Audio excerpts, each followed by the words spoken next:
What the fuck is sleep? I don't even know what that is. Just pull me up over that tree. Hold up and watch that bitch fizz. Hey, shout out What Sleep TV, man. What Sleep TV? Ain't no sleep, motherfucker. Alright, Mr. Mack, what's good, man? What up, though?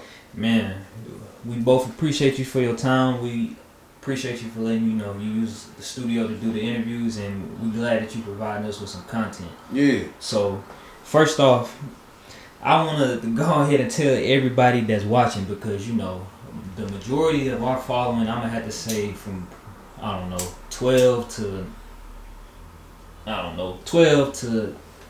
25, let's just say that's the majority of our following, right? So I don't want nobody comment and be like, who is this? It's always generations before us. And probably in about 10 years, people gonna say the same thing about us. Like, man, who the fuck Who's this old nigga? Right. Right. I know the routine. Right. I get it. So, first off, give just a brief introduction on who Mr. Mack is. Mr. Mack, man. I'm from the 865, Alcoa, Tennessee, right next to Knoxville, if you don't know. I've been doing music since '99, man, since they were dropping cassettes. Y'all would call it the dinosaur age. You know what I'm saying? And I love it. It's just all about the love, man. I made a little bit of money, had a little bit of success out of it. Local celebrity to a small industry celebrity. But I wouldn't change it for the world, man. And I worked with a lot of major dudes. Met a lot of great people in the industry. Done seen the ups, done seen the downs, and I wouldn't change it for the world. We're gonna keep on trucking. And you also own a studio here. Behind you on the screen it says Volunteer Studios. Volunteer Sounds. Volunteer Sound. Volunteer Sound. Yep. You said it's been around for about finna make 5 years, right? 5 years in January 2024. So what made you want to go ahead and open up a studio? Cause we didn't have one when I was doing my thing. It wasn't no studios in Knoxville? I mean, it was, but we wasn't allowed to come. They didn't want us coming in there doing our type of music. That's crazy. So, I opened one up at home. We had one dude that would fuck with everybody. His name was Matt Lincoln. He ran one out of his house. He had his whole basement turned into a studio. He was the only one that just really would fuck with the rappers. You know what I mean? He didn't mind us coming up there high or drinking and doing our music, as long as we wasn't bringing no problems. You feel me? Right. He was the only one. So once I seen it was hard to record, and then I came from that era when 3-6 and No Limit and Cash Money was doing their thing, and all they talked about was having their own studio. That's all they talked about. So it's like what made sense was just to go get my own. You know what I'm saying? So I went and got my own and recorded a lot of great shit, a lot of albums from the house. Ended up getting a little bit of success with a deal, getting on the radio, getting a lot of radio play. So I was able to create the sound that I needed to create from the house. And then once I did that, it was time to just, move forward. So you talking about having a record deal. What went into you getting your record deal? Like, what was your buzz like at the time? Did you have a lot of people at home supporting you? Were you getting love from other cities? What went into you getting your deal? I was getting love from everywhere. What got me there though was like the radio spins. I got on the radio, man. I feel like, you got this new shit going on with YouTube and everything, and it is great. But the major artists who doing anything in their city, if they got some major YouTube plays, they probably on the radio too. Mm-hmm. You see what I'm saying? Yeah. Like, you gotta have some type of radio backing if you want to take it to that next level. So like I was on the radio here, I was on the radio in Chat, I was getting a little bit of spins in Nashville, so that helped me get the state to knowing who Mr. Mack was, and got the buzz just going. I was ranked then. Mm-hmm. Was it anything from that time when you was a younger man that you wish you would have known, or anything you would have changed back then? Yeah. As far as the music industry? Yeah, the music industry. The music industry, yeah. When a label gives you money, that's budget money. Budget money. Gotta pay it back. It's budget money. Well, I knew I had to pay it back. I knew that much. But I didn't know that, okay, if they was gonna lack on my promotion, I could have used that money to go on and promote myself. You see what I'm saying? Right. Now I did things for my career. I bought a rap Suburban. I bought a CD duplicator. I bought things to cut out a lot of middlemen. I bought things where I could travel. CD duplicator made where I could print my own CDs. I didn't need nobody to make my own CDs. You know what I'm saying? Because I'm printing them and I'm selling them for myself. So like shit, I bought everything I needed to not need nobody else. But when they didn't push the record, and the record didn't get pushed, so now I'm kind of just sitting like, what's next? That'd been the only thing I did different. So when people hear the name Mr. Mack around these parts, what you think the first thing come to their mind? Like, what would they think about? 865, where you from, fool? OG. A lot of them call me Yeah. You know what I mean? Depending on who you ask. You ask a hater, he might say something totally different. You see what I'm saying? So it depends on who you ask.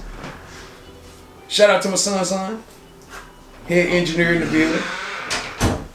Been in the game for a minute. Man, so is it true that you the only rapper here that from East Tennessee that, well, I ain't gonna say East Tennessee, but from Knoxville area that had a record deal? Is that true? Far as rapper, major. Now you got I would say this. Dirtbag had a situation with Jive. I don't know nothing about his deal, but I do know he had a situation with Jive. He was doing major things down in Miami. Other than that, I can't really speak on nobody else. So back then, at that time, when you was approached by the label, how did they approach you? Did they say, we're gonna give you this amount of money to do this, put out this many albums, or how was it? Nigga, I was at the disc exchange turning in CDs, and the phone rang. Yeah. The dude at the counter turned around and answered the phone. I'm listening in the background. He say, well, the artist who made the song is standing right here.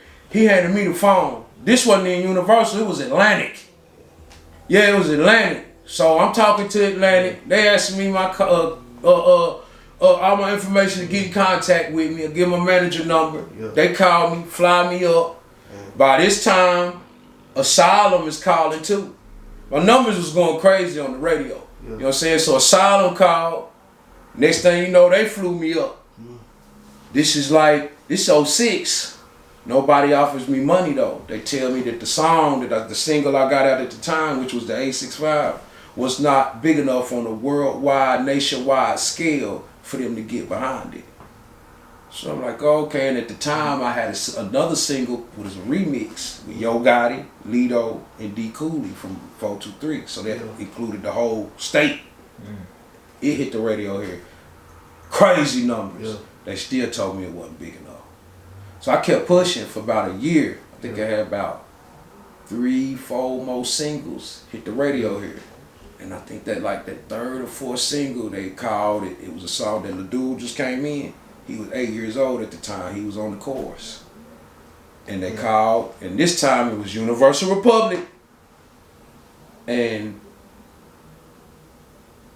this time it was Asylum. Last time it was Atlantic Universal Motown. This time it was Universal Republic Asylum. Which ain't nothing but branches from the first two who called me up. Yeah. It's the same company, a different branch. Yeah. You see what I'm saying? You see, that's how they do. Same company, different branch. Now this time my song big enough. Asylum ain't wanting to offer nothing though. Universal did. And it was still a little number. But a nigga was broke. But I was negotiating. Was it 2 digits? I mean, not 2 digits, 3 digits, 6 digits. It was 3. You mean 3 or 4? I'm tripping. I'm high as hell. It was 4 zeros. 4 zeros. Yeah. 1 comma. At the time, that was a lot. Yeah. And shit, they gave me $25,000 per single. I turned in 2 singles. They released the first single. They didn't release the second single.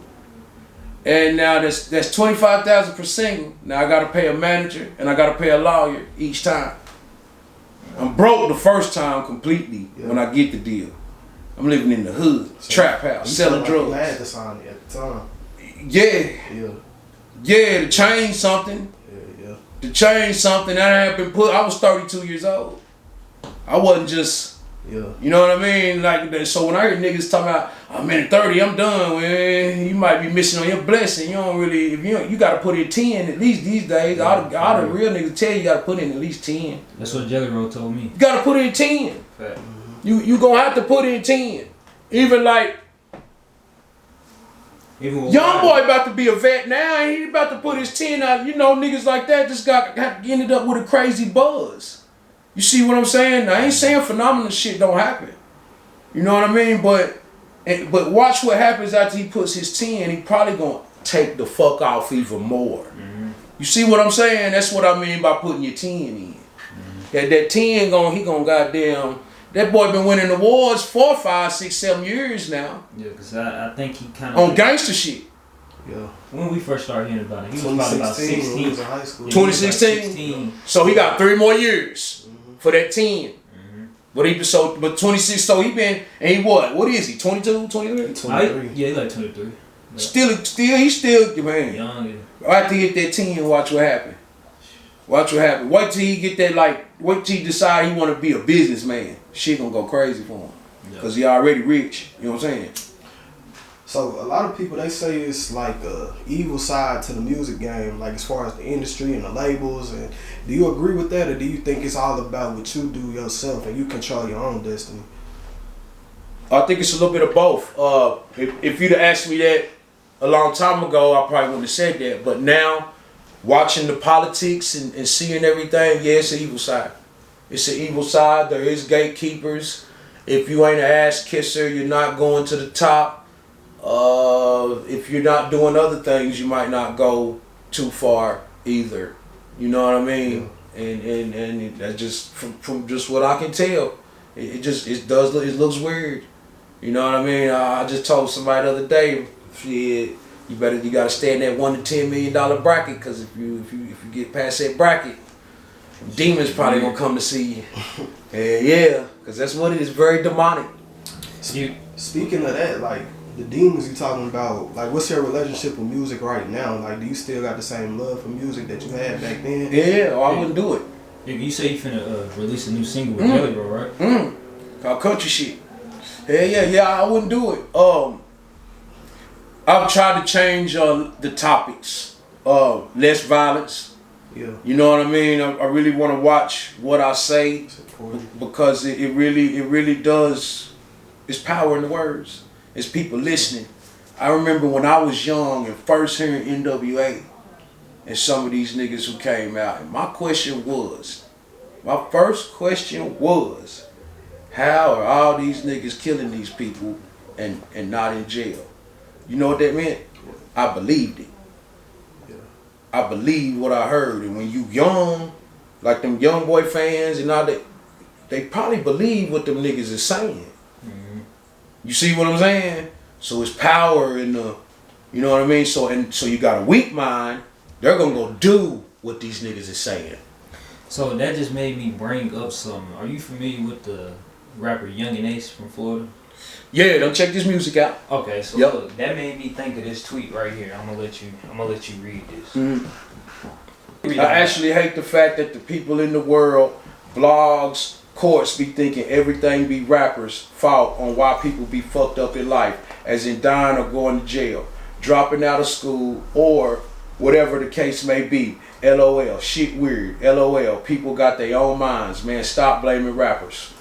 That tweet, right? Yeah. How I feel about that is, just like what you said, I feel like he don't really understand the influence that rappers have on, I ain't even gonna just say young minds, but for the most part, young folks. Yeah. Well, what you think about what he said in that tweet?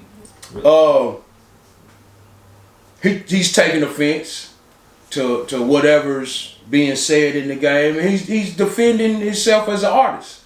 That's what he's doing. I understand that too, cause when I was young, I felt that way too. You know what I'm saying? But it's like a double-edged sword, man. Of course, you're gonna have people that is in there that do exactly what they want to, that they can't be influenced. But you got the other side who is. You know what I mean? It's just pick your poison. Yeah. So look, back when you was selling CDs though, I know, like, I remember it was like a month ago in the mall. Somebody was trying to get people to buy a CD, and everybody was looking at them like, what the hell? Yeah. But you know, we don't really, everything for the most part is on our phones right. nowadays. But back in, the early and late 2000s, we were still really using CDs pretty heavy. They're right. So back when you was pushing CDs, was it hard to sell CDs or? Not really.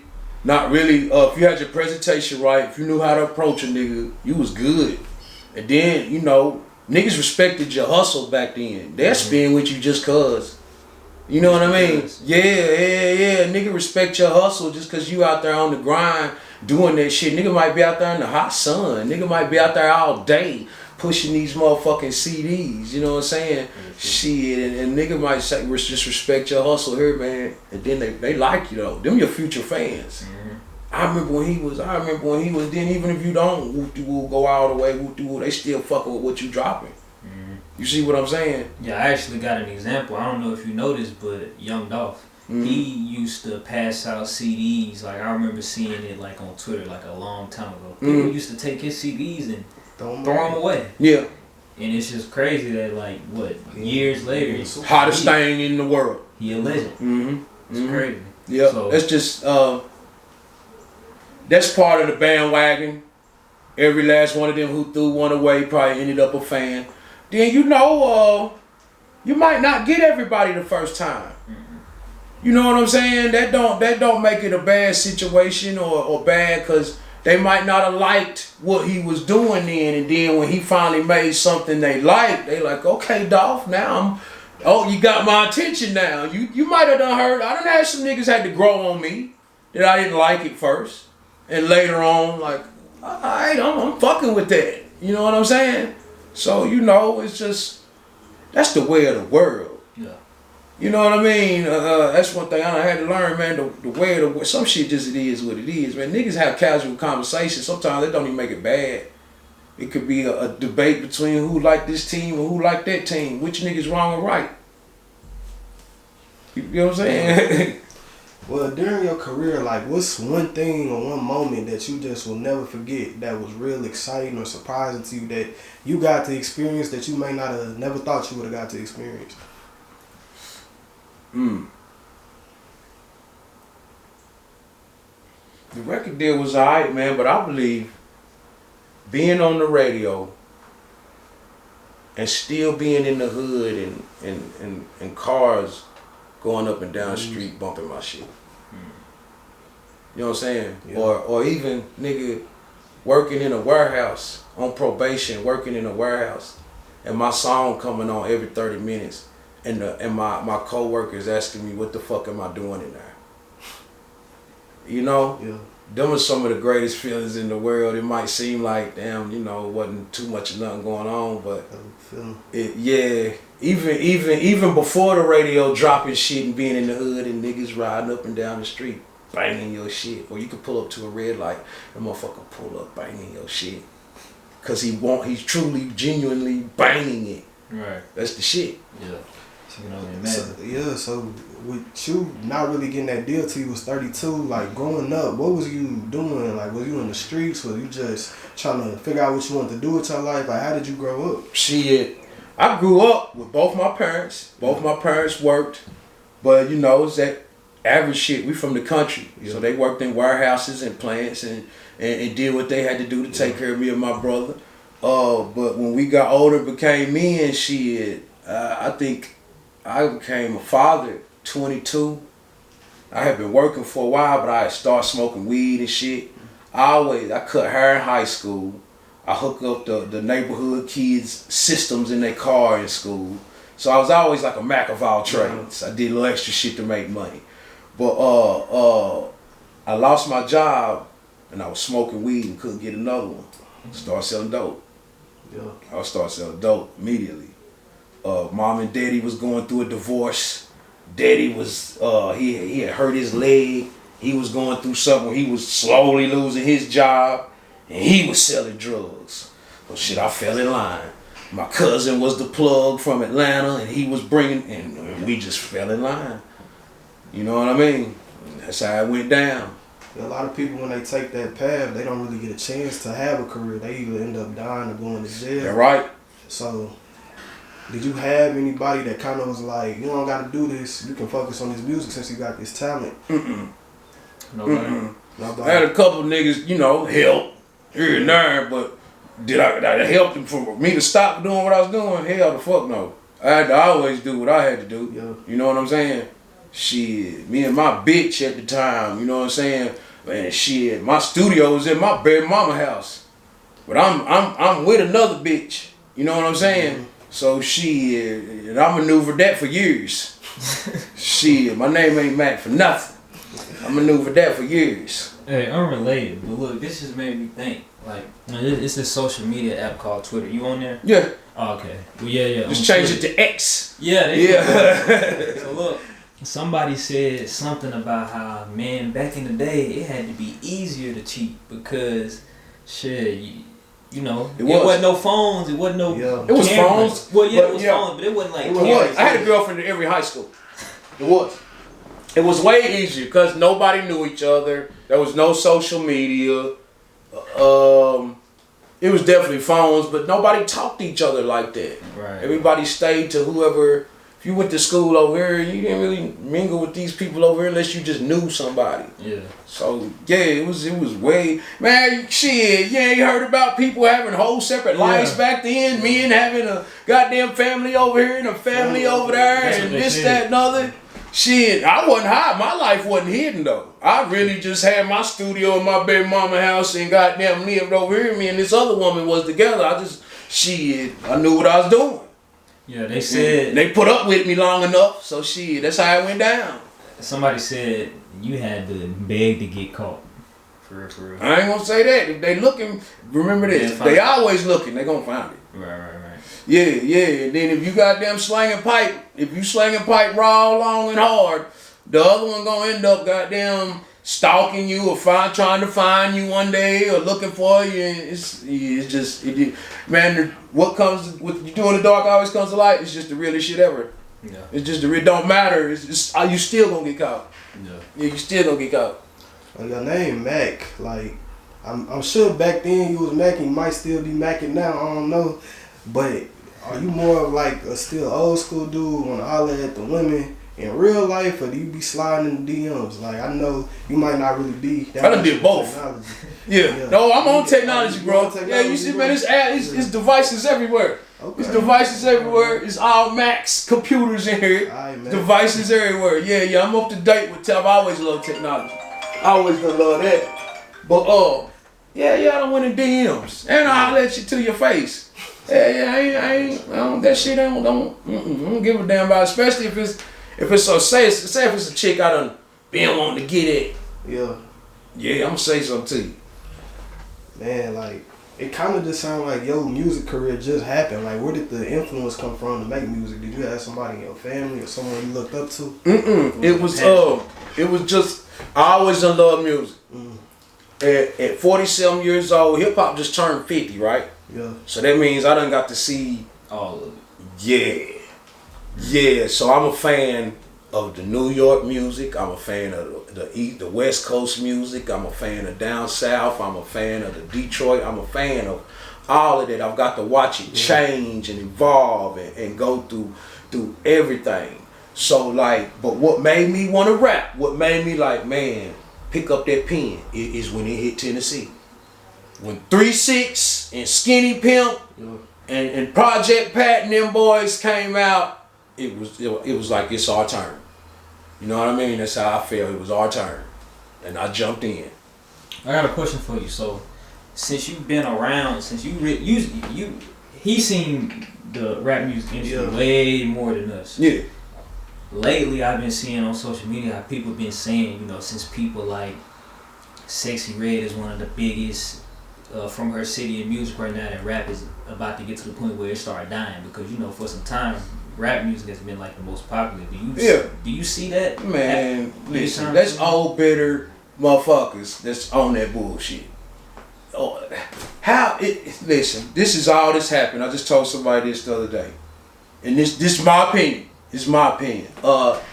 It's just evolved to where you got classic rock, you got hard rock.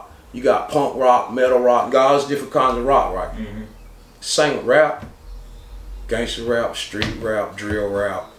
You got the R&B rap. It's evolved. It's 50 fucking years.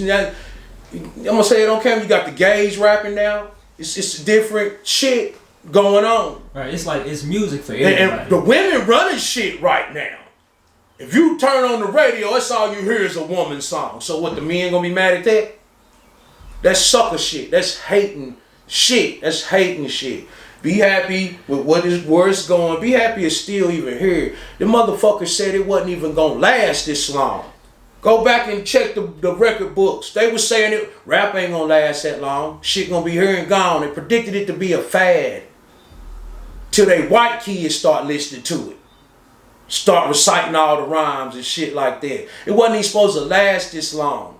So like, if you don't like this over here, what the fuck are you listening to it for? Listen to what you like. Don't listen to where that you don't like where it's going. You shouldn't even be listening to that. If you don't like Brussels sprouts, would you eat them?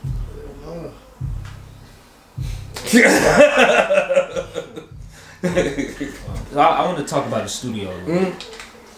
Actually, running the studio is something that I want to do myself one day. But I wanted to ask, what are like the pros and cons of running the studio? Oh. And I want to the people watching, this is, I'm gonna say this is a real studio. Like, he has like an office, he has multiple booths, he has snacks, like this is, I wish I could like show, but you know, we here.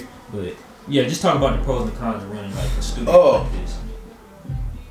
The pros, ain't nothing like being an entrepreneur, of course. Fact. Make your own hours, do what you want.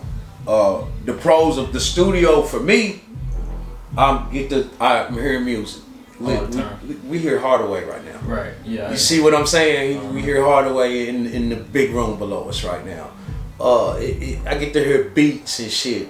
This is shit that I would, when I was asleep, that I would hear before I had a place like this. So now, if I happen to fall asleep in my office, I can fall asleep to a beat or you know, it just ain't nothing like hip hop, man.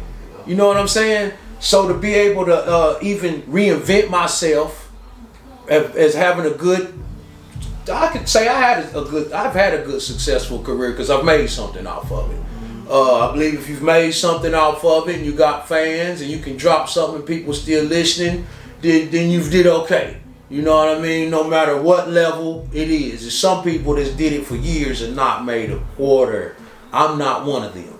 You know what I mean? So to be able to reinvent myself and open a spot and the youth come here and make music and they fucking with me. And speak on you good too. Yeah, man, that's a blessing. Yeah. That's another pro. Cons, long hours. Biggest con here in Knoxville, there's a lot of organizations. Wait, explain what you mean by that. Gangs. Okay. Yeah. So you gotta be careful who you book. At the same time. Yeah. Okay. Yeah. I was actually gonna get to that because gotta be real careful. Yeah, I see. It wasn't easy coming in here. Like you ain't finna just walk up in here. Nah. So it's safety first. Safety first. It's like I said, it's you. Don't nobody my age come here and rap. And I know plenty of niggas my age that still rap, but they don't come here. They go wherever they go and do it how. Usually when you get older, you ain't really too big on going somewhere to pay studio time. You probably gonna get something to where you can do it yourself or something to that nature. You know what I'm saying? Yeah. But it's nothing but the youth in here, and some of them got activity going on. Mm-hmm. So that's one of the biggest cons is just making sure this motherfucker stay safe. I've been blessed and nothing has went down in volunteers. You know what I mean? I like to think of it as the safety zone.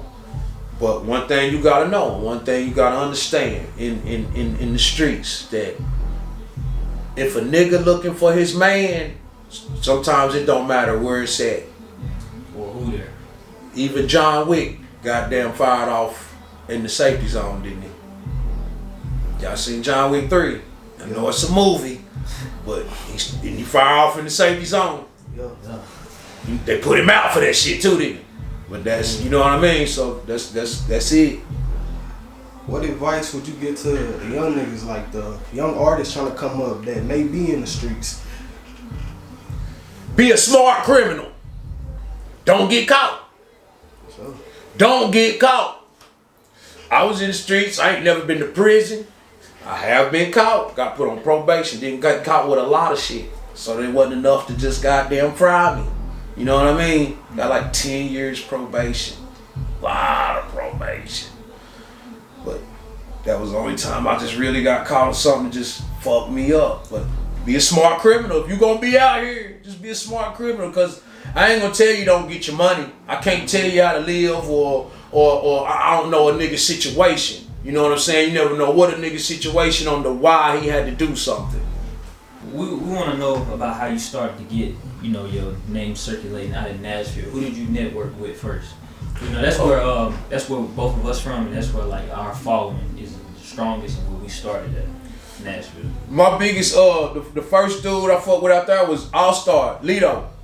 Lito was the first one, and then from there, I met Bub and D-Tay, Paper, who else goddamn I started running with out there? Jelly Roll. Fade Eastwood. Once we met Lito and got introduced to Lito, it was just like a domino effect after that. Once everybody seen us fucking with him, they didn't hesitate to fuck with us. You know what I'm saying? For sure. Yeah, Lito get a lot of love out in the 615. Shout out to Lito. Yeah, that's our favorite.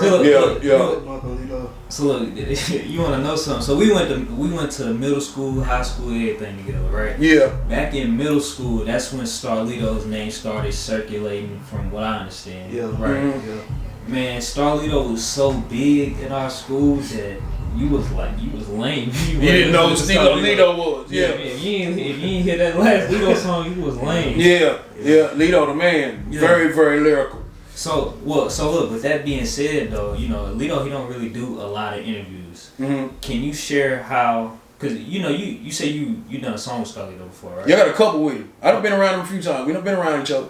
Tell us that experience. Share with, you know, the people watching the experience, how it was recording and just chilling with Lito, all that. Like we want. Just he just a cool nigga. You know what I mean? He one of them dudes just to himself.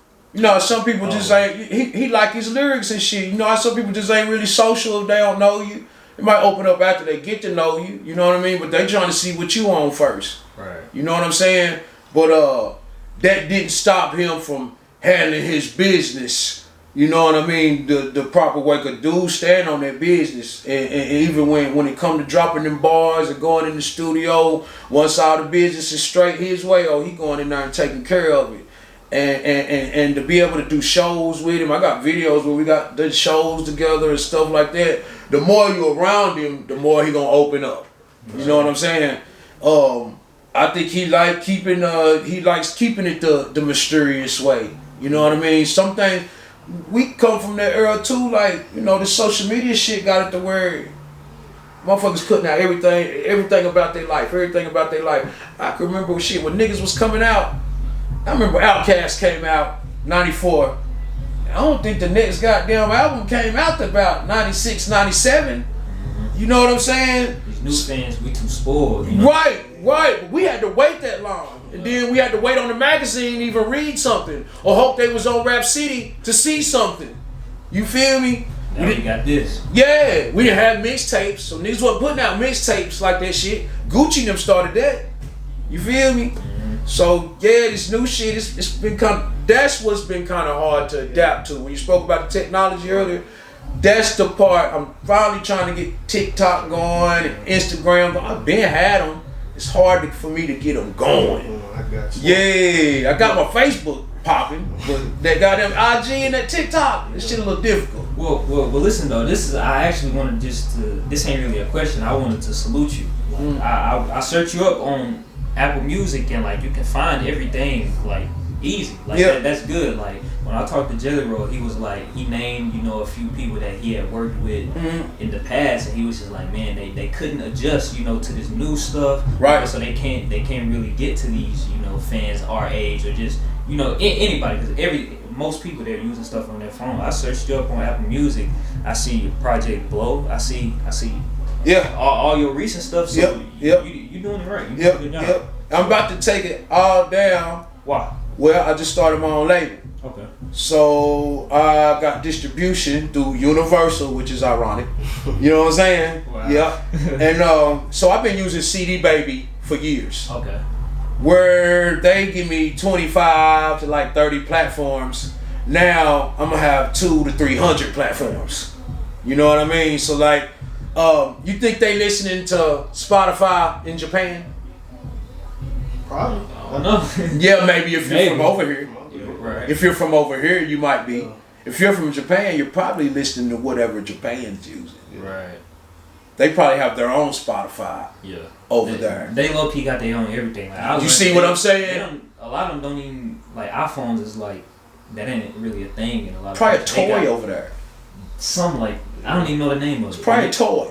So that's what I'm saying. In these other countries, they have other platforms that CD Baby, DistroKid, United Masters are not putting you on.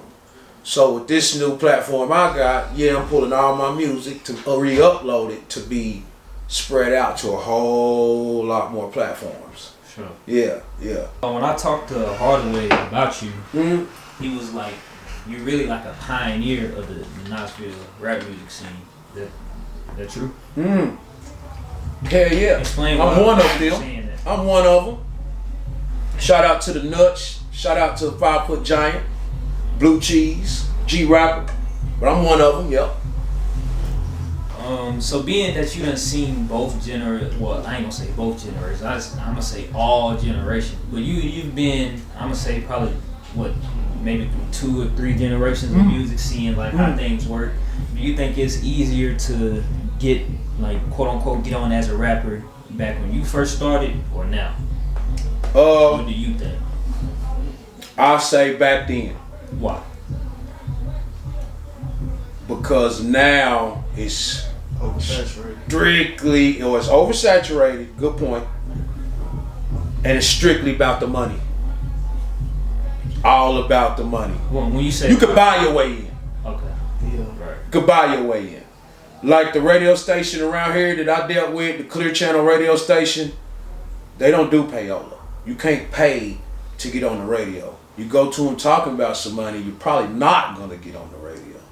They have to really, really fuck with your music. Yeah, the demand has to be there or something. That's kind of too. You gotta build that up yourself. But they really gotta fuck with your music, and they really gotta fuck with you as a person. So all your meetings gotta be on point. Everything you do has gotta be on point when you fuck with them. So now though, you can just rub elbows with a nigga, and get on the radio. And I think that's where, I don't have a problem with it, but I think that's where a lot of the artists we was talking about earlier talking about the Sexy Reds and the different artists like that they don't like. I think that's a lot of them niggas probably just broke and can't do what they they scared to pay for promotion, or they won't pay for nothing. They kind of still believe in talent. They probably kind of still up, you know what I mean? Some of them still wear big clothes. You feel what I'm saying? So you get what I'm saying? The niggas is stuck. Yeah, the niggas is stuck. Yeah, so I want to ask you about other businesses that you may be in. I could be wrong, but you got on Mack Trucks hat, Mack Trucks shirt. Do you have a trucking business? Hell no, Mack Truck, the 18-wheeler, that's the. Oh, I just represent this shit, but no, I do got a lawn care service, Mr Mack more and more. Nice. I thought I had a shirt here, but I got a lawn care service, and it's we go out, mow yards, weed eating, trimming. And then we do handyman service, hanging TVs, mounting TVs. We put together furniture. We do junk removal, all of that. I was breeding Dobermans for a while. I will be getting back into that soon. Trying to get a little kennel together, a little area to put some dogs. But hell yeah, I'm all about doing the business thing. That was another plan, another reason why I opened the studio. It was like, okay, this was the best way for me to even continue making music. Right. Just open a studio. You know what I'm saying? I ran it out the house for a long time, but the people don't fuck with you the same way until you put that business sign up there and hell, I gutted this bitch out. You know what I'm saying? It's a studio in every room. It's the only room it ain't a studio, it's because of my office. It's a studio two studios next door, and then there's 2 downstairs.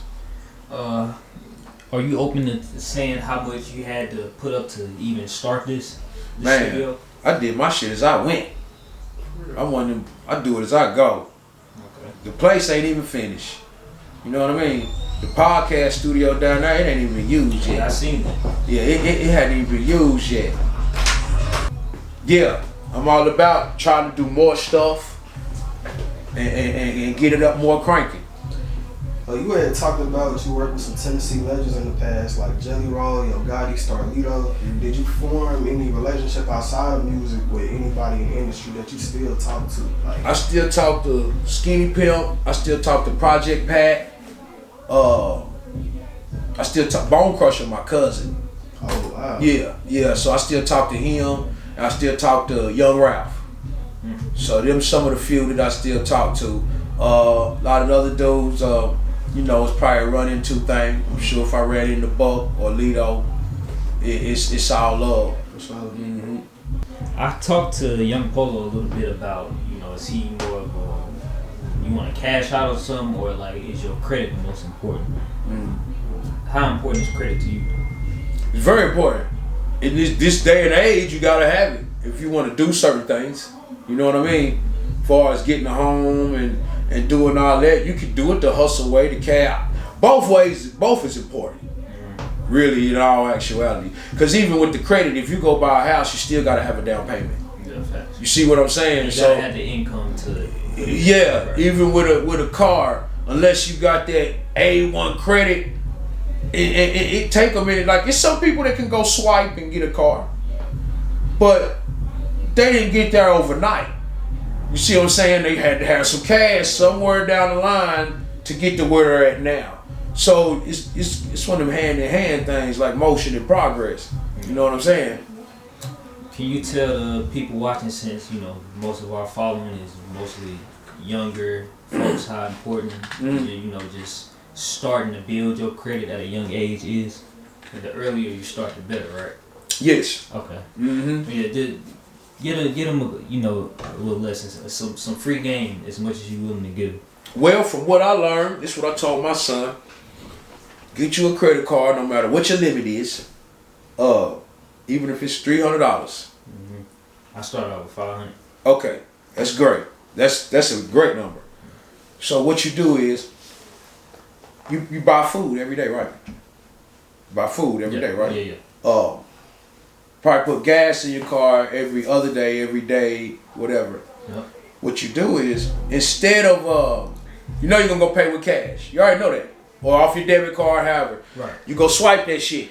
The credit card, right? You go swipe your credit card instead of paying with your debit card. That's what I do. You add some food on it. Yeah. No, I do it all. But get in your car, as soon as you get in your car, or hell, you could be on your way to your car. Paying it off. All they care about is the transaction. Right. And that you paid it off. You know what I mean? So you really still using your cash. Right. But you building your credit real fast because you're using this motherfucking card. Or your $500 credit card limit in 2 weeks will be $1,500 if you use it like that. Yeah. You see what I'm saying? Because you constantly use it. That's all they care about. And then you constantly paying it off. So right here, where like Zell said, he gonna pay for his gas. He gonna pay for his gas on his credit card. All he gotta do is go pay for his gas, swipe that bitch. As soon as he get in the car, pay for that bitch. So he ain't really gotta worry about it. He ain't gotta worry about no payment or nothing. He done paid it off already. Now he gonna use it again to go do whatever. Go get him something to eat. He might take a bitch out. He might want to go buy his mama something. He might want to go do this. Go swipe that card. You know what I'm saying? Then shit. He got the cash though on his debit card. Whatever he did for that week, he already got the bread. But he trying to build his credit, so he gonna swipe. As soon as he get in his car, pay that bitch off. So I'm saying. So I got a question about why do you feel like the music scene in Tennessee is not really popping outside of Memphis? Like, what do you think it's gonna take for another wave of artists to come out of a specific city? From your perspective. Man, that's a great question. I know. That's a fucking great question. Cause you got some niggas that's hard, man. Like, y'all got Trapper Mandale. You know what I'm saying? I ain't heard of everybody that's hot in Nashville right now, but Trap my favorite. Fuck with Trap. Real, he's real. That nigga tough. You know what I'm saying? Chattanooga got Blue Rollin', Polo, You know what I'm saying? And Polo creating a new way. See, Polo, he got the bread and the mind. Sure. I see him being on the forefronts here soon. Cause he got the heart too. You know what I mean? Dude really don't give a fuck to fork out the bread to do what he want to do and what he need to do. You know what I'm saying? And you got Hardaway and Honcho, who's really going crazy right now. And they've been putting it down for a minute and really getting it in for a minute. So it's like, they just got to keep going. You got Lil Bug, you know what I mean? Ducked off Quan. They just gotta keep they just gotta keep going. They gotta keep going, and it's gonna happen, bro. It's gonna happen. They just gotta keep going, keep pushing. If you had to guess which one of those cities was gonna pop off first, of course we want them all to pop off. But if you had to guess which sound got the best potential to add another hot city to Tennessee, who would it be? Man, all of them. Yeah, all of them. Fuck all that. Which one's it gonna be? All of them. It's gonna be all of them. You know what I mean? It don't matter. Cause that's gonna cause a domino effect. Fact. You see what I'm saying? Yeah, kind of like how when Chief Keef got on. All of them start popping. All of them start going crazy. Look, another recent example, you know, Glorilla popped off. That's the reason why, well, I ain't gonna say that's the reason, but after Glorilla got all that fame and clout, you got people like K Carb and AR the Mermaid. Like before Glorilla and them popped off, like she really like put eyes on that whole show did. And the Memphis, yep. Yeah. Did like, man, it's a girl I'm hoping to blow out of Chattanooga, man. Big Brat? I've heard of her. Okay. You talking but about? I'm a real Karamel Kitty. Oh, I know her too. Man, she is the business. Shouts out to Karamel Kitty. She is the business. You know what I'm saying? I would love to see her just take the fuck out, cause she just as dope as Meg and Nikki and all the rest of them. She look just as good as all the rest of them. Karamel Kitty. I would love to see her just spread her wings and fucking go. Sure. Hell yeah.